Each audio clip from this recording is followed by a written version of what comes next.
Mother's Day. Today was Mother's Day, but not the quiet kind when we bring flowers to Mom's memorial stone. A memorial stone is a magical mailbox where I can whisper messages and they shoot straight up to the stars.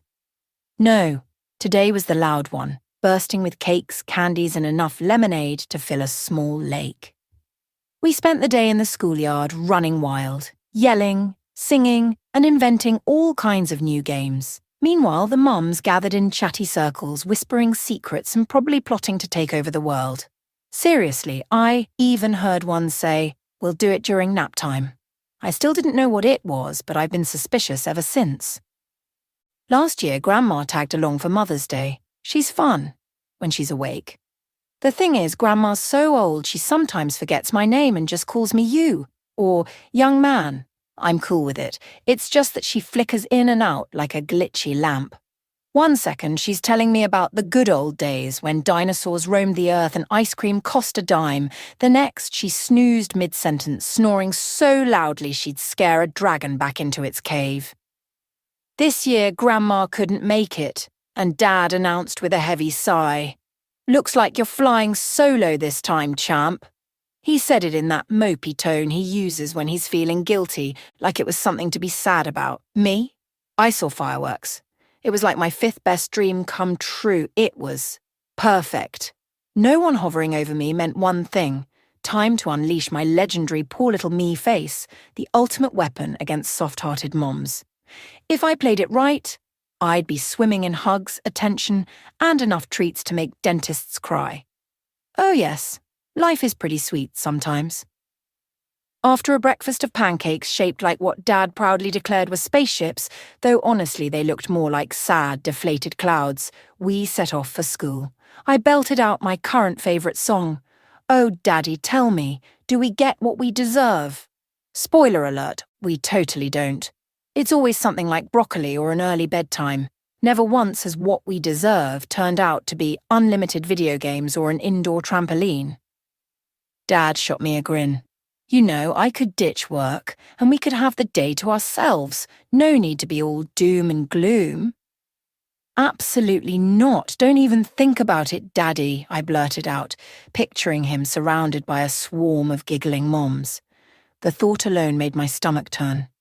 Why not? He asked, eyebrows raised. The teachers, Daddy, they're dangerous, I warned in a hushed voice. Dad chuckled. Dangerous? Do they bite? Worse, I heard Miss Daria told Miss Lily you're a fine cookie. A fine cookie, Dad. Next thing you know, they'll be dunking you in milk at lunchtime, so you stay out. Got it? Dad shook his head with a smug look on his face. When we arrived at school, there wasn't a single parking spot left. Dad gave me a quick hug, and I marched in alone, just like any big boy would do.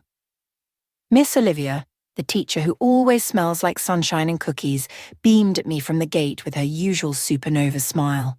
She smelled extra yummy today. I handed her my stash of sweets and lemonade and bolted inside, radar locked on finding my friends. The schoolyard was buzzing. Kids zipping everywhere, moms clustered in small groups still refining their big plan, and a magician making pigeons disappear, drawing loud oohs and ahs. I took a running leap and dove headfirst into the fray. Then, screech! My sneakers squealed to a halt so hard, my nose almost high-fived the ground. My heart didn't just flip, it started breakdancing. Right there, wobbling beside Jamal's mom on chubby legs, chomping fiercely on a pink pacifier, was her, Jamal's little sister. In just 1 year, she'd gone from a tiny crying potato to a pajama-wearing heart stealer. Her little arms flailed around, daring gravity to take her down. Each unsteady step was like the sweetest song. Look, I'm falling. No, I'm not. Now I'm falling. Nope, still not. She was like a tiny airplane looking for her next crash landing.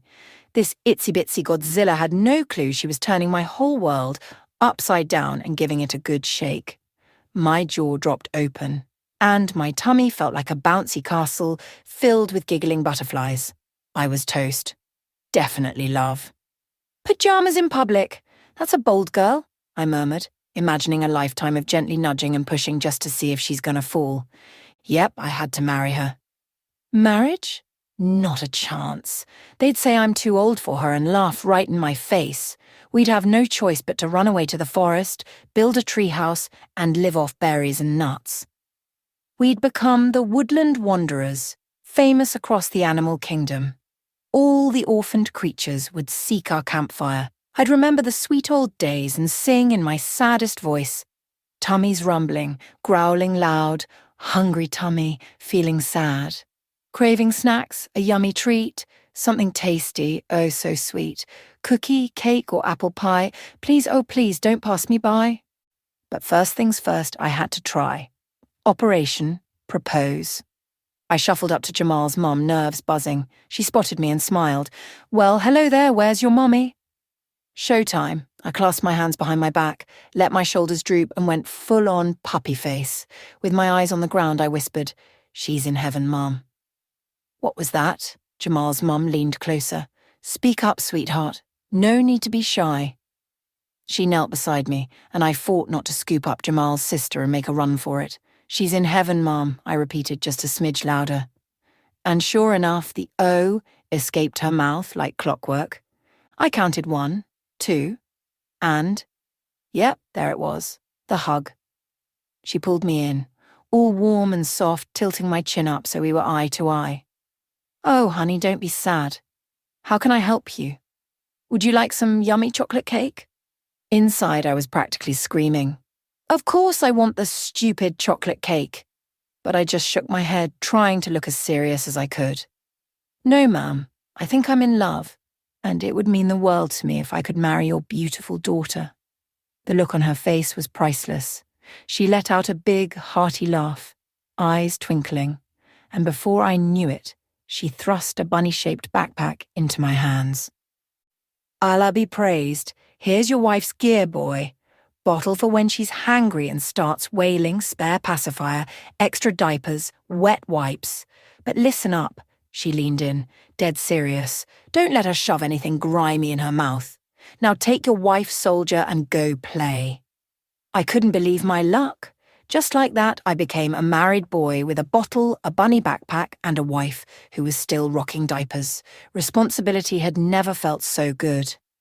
Until I realized I was the one who had to carry all her stuff. The backpack weighed £1 million. Nobody warned me about the elephant hiding inside. Marriage is hard. Whoa! Making these videos is like battling invisible space kittens and ticklish teddy bears. It makes my brain work so hard, it almost runs out of super-duper awesomeness. Operation Amazing Channel needs your help. Your mission, and it's a really important one, is to be a cookie hero by smashing that like and hitting subscribe before the cookie monster gobbles up all the cookies in the universe. It's way easier than cleaning your room, I triple promise. Each click helps me fight off the sleepy brain monsters and fuels my next big adventure. Remember my big notebook for big boys? Well, making these videos needs big support from my big friends. That's you. If I made your day just a teeny bit brighter and you can spare a small donation through my PayPal, that would be the most awesome thing ever and help fill up my Make More Super Cool Videos treasure chest. Love you tons, my awesome adventure buddies.